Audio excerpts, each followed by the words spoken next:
नमस्कार मित्रांनो, आता बघा आपल्या शेळ्या ज्या बंदिस्त होत्या त्या आता आपण अर्धबंदिस्त केलेल्या आहेत.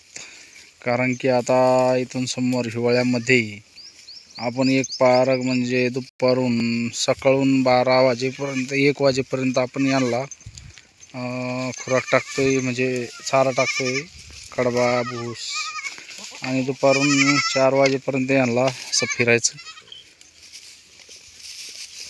4 वाजेपर्यंत मस्त आबाद होऊन जातात ते 1 वाजल्यापासून.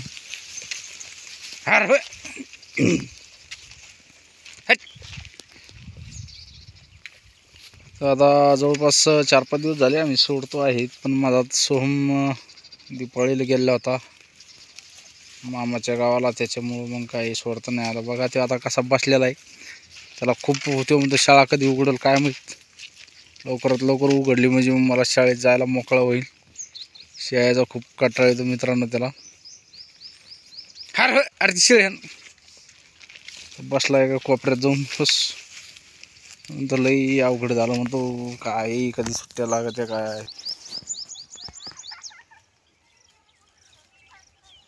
मित्रांनो, सोहमला खूप कंटाळा येतोय शेळ्या सांभाळण्याचा.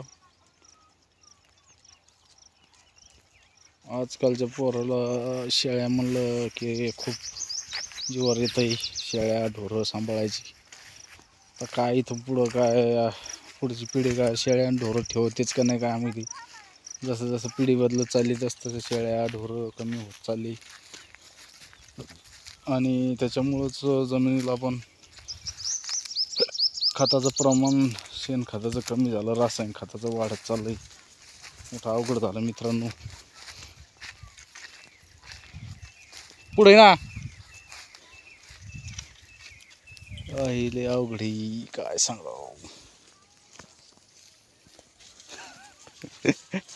हो आमचा पोरगा पहा कसा तिकडं तोड करून उभं राहिला, तिकडे बाजू त्याला वाच कसं पळाला देऊ.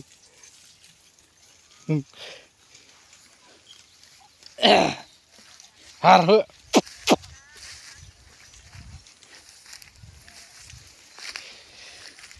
मोठा अवघड आहे मित्रांनो, काय सांगावं. शेळ्या सांभाळायचं लय हराम येतो पोराला. चाल इकडे इकडे.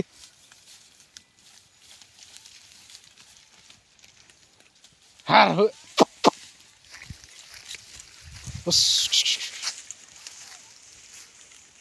हार हो.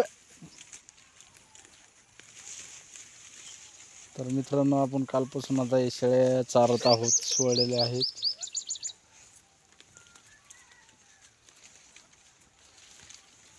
हार हो.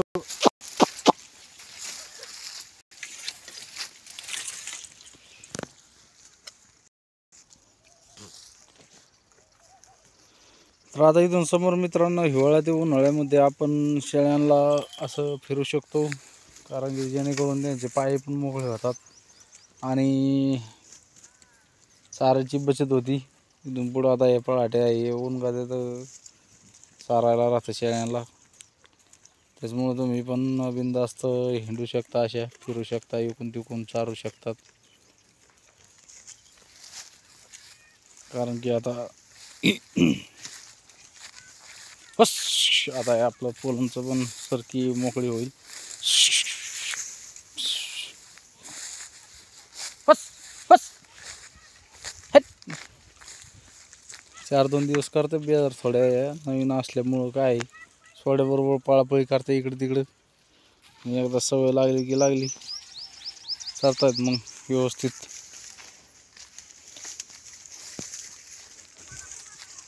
हे बघा आता किती मस्त सारते गवत खात आहेत.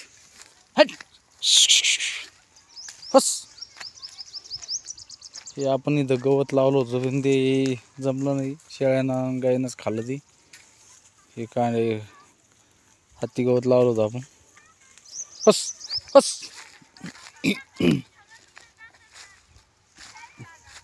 हस.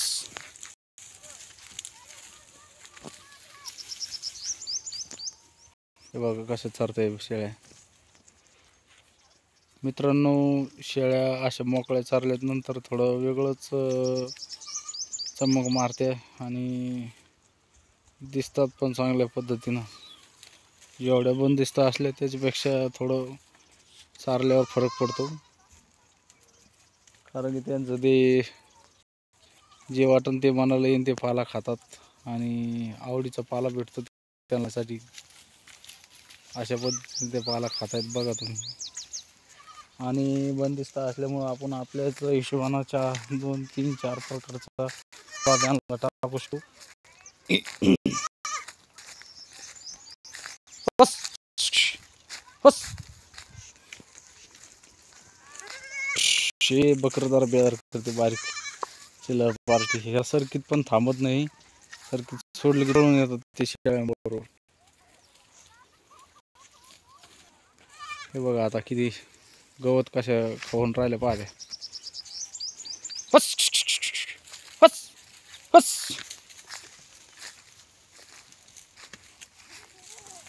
हानवडी इकडे हान अलीकडे पोरगी कडब्यावर खाऊन राहिले ते. कडबा असा पण खातात आपल्या शेळ्या आवडीनं, पण ते सोडले की काही शेळ्या त्या वळ्यावर जातात. त्या वळ्यावर खाऊ देतात नाही ना, नासधूस करतात, त्याच्यावर मुतल्या येणं पुन्हा खात नाही दुसऱ्या शेळ्या. त्याच्यामुळे ते कडबं असं वळ्यावर खाऊ देतात नाही.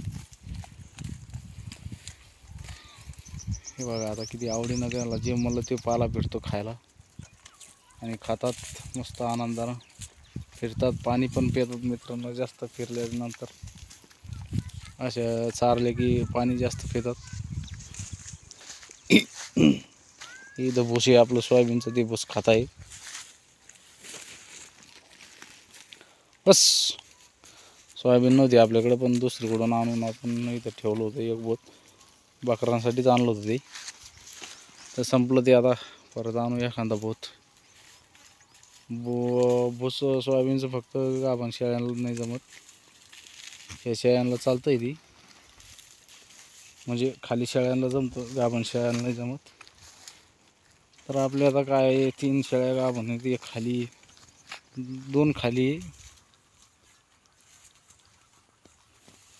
तर अशा पद्धतीनं बघा तुम्ही आता शेळ्या फिरायला पण आता म्हणजे रानं पण मोकळे होतील इथून समोर. त्याच्यामुळं चालतं असं फिरस्त जरी शेळ्या केलं तरी. चला तर मित्रांनो, व्हिडिओ शेवटपर्यंत बघा. व्हिडिओ आवडल्यास व्हिडिओला लाईक करा आणि चॅनलला सबस्क्राईब करा मित्रांनो. अशाच नवनवीन व्हिडिओ बघायला भेटतील तुम्हाला. व्हिडिओ जरूर बघायचा आणि व्हिडिओला जरूर लाईक करायचा मित्रांनो. भेटूया अशाच नवनवीन व्हिडिओमध्ये. जय जवान जय किसान.